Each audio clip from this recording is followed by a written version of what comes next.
On May 13th, 2012, we launched an integrated campaign to get Call of Duty fans excited for Black Ops 2.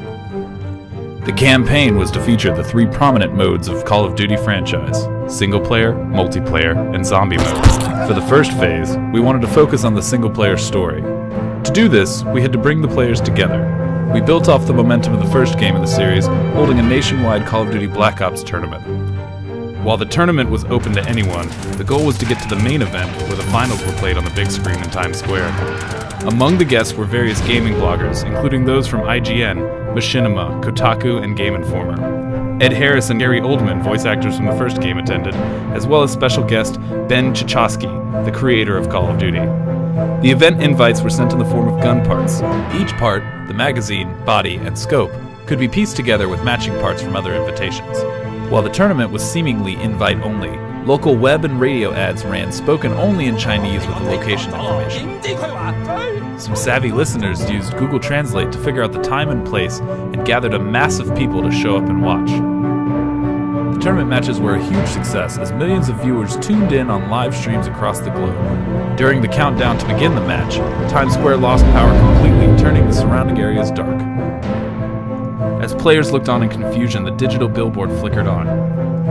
Alex Mason appeared, looking old and run down, his message constantly breaking up. A few members of the crowd who had figured out that their invitations fit together noticed a code revealed when they did it, and began scanning and posting in forums to figure out what this meant. They found a website where the code led to various parts of Alex's messages. Bloggers came together to combine these videos, giving the whole world access to Mason's story. Unmanned drones are sighted hitting the skies of major US cities. News articles were posted, and curiosity rose. The purpose behind Phase 2 of this campaign was to get the players engaged in multiplayer missions which would set them up for Phase 3. Though the fans were able to place the videos together, they were too late. China found the leaked videos and sent large numbers of drones to New York, Chicago, LA, and Atlanta in order to locate Alex Mason. The last of Alex Mason's videos told people this day was coming and informed them what they needed to do. A clever computer technologist discovered a set of code we embedded in the website, allowing him to hack one of the drones in New York. He found Alex Mason on a rooftop, where he relayed a final message before being captured. But the hacker didn't want to stop there.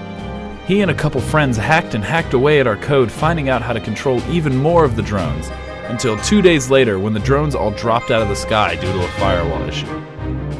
After an announcement on the Black Ops 2 website stated a grand prize of not only the Call of Duty car, but also a chance to be a voiceover in the game, the public followed Mason's call to action and downloaded the Strike Force Missions app. The app allowed them to complete real-life multiplayer missions equipped with actors and props. If missions were not completed correctly and on time, players received a message stating that they had died in battle, prompting them to stand by for future instructions.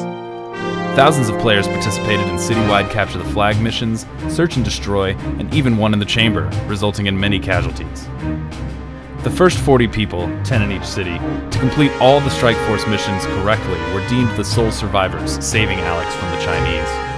At the start of Phase 3, the desperate and defeated China initiated a weapon they had been working on using Element 115, one of the rare elements they were hoarding from the US.